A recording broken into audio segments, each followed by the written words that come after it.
Hi, welcome back to my video. So right now I would like to tell you about divorce case in Indonesia. So mari kita simak. Nah, berikut kita lihat dulu ya data kasus perceraian di Indonesia sepanjang tahun 2022. Kita pakai data yang itu dulu karena aku belum nemu data yang cocok di tahun 2023 karena belum begitu upgrade dan aku takut salah men-share sesuatu. Ini beritanya aku dapat dari databox.katadata.co.id. Jadi di sini kita bisa lihat data di atas bahwa cerai gugat istri itu sebanyak 388.358, cerai talak dari suami itu sebanyak 127.986. Sehingga total perceraian seluruhnya pada 2022 itu sebanyak 516.344. Banyak sekali, bukan? Dalam satu tahun ada 516.344 pasangan yang bercerai. Berarti angka pernikahannya pasti lebih tinggi dari itu dong. Ya enggak? Lanjut, dari 93% perempuan yang mengajukan gugat cerai, 73%-nya adalah perempuan-perempuan yang mapan secara ekonomi. Kemudian menurut BPS, penyebab perceraian 2022 itu bervariasi. Ada perselisihan ekonomi, meninggalkan salah satu pasangan, dan juga sampai kepada KDRT. Oke, dari data yang udah kita baca sebelumnya, sangat jelas bukan bahwa faktor utama yang menyebabkan terjadinya kasus perceraian yang begitu besar di Indonesia itu adanya karena faktor ekonomi. It's the reason why I think that economic is the most of important things that have to prepare before marriage, after religion and education.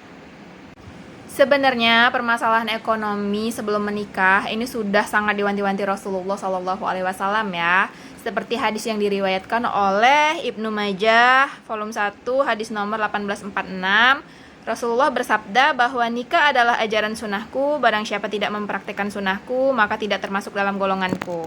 Oleh karena itu, menikahlah kalian, karena sesungguhnya aku bangga terhadap kalian sebagai umat yang berjumlah banyak. Nah, kebanyakan orang paham hadis ini cuma sampai di sini aja, padahal hadis ini ada kelanjutannya lagi, yakni barang siapa sudah memiliki kemampuan secara ekonomi, maka hendaklah dia menikah. Dan barang siapa yang tidak memiliki kemampuan materi, maka hendaklah dia berpuasa. Karena sesungguhnya puasa memiliki kekuatan untuk meredam hawa nafsu. Gitu. Kemudian ada lagi hadis yang diriwayatkan oleh Imam Al-Bukhari, kemudian Imam Muslim, Abu Dawud, At-Tirmizi, An-Nasai, Ad-Darimi, dan Imam Ahmad. Bahwa dari Abdullah bin Mas'ud radhiyallahu anhu, Rasulullah bersabda, "Wahai para pemuda, barang siapa di antara kalian ada yang sudah mampu secara ekonomi untuk menikah, maka hendaklah dia melangsungkan pernikahan. Karena hal itu bisa lebih menahan pandangan mata dan bisa lebih memelihara alat kelamin. Namun, barang siapa masih belum mampu, maka hendaklah dia berpuasa, karena sesungguhnya puasa memiliki daya pengekang nafsu seksual." Seperti itu.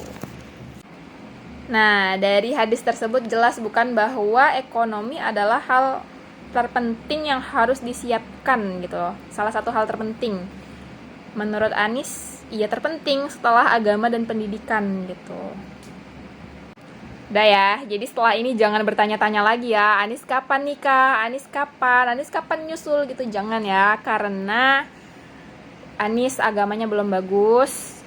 Yang kedua, Anis juga pendidikannya belum sebagus itu. Yang ketiga, Anis sadar diri ekonomi Anis kayak gimana. Nah, karena ketiga-tiganya ini Anis sadar diri belum bagus, jadi Anis takut, Anis khawatir ke depannya karena ketiga-tiganya ini belum bagus, takut menjadi salah satu orang yang menambah kasus perceraian di Indonesia. Seperti itu. Semoga dipahami. Terima kasih.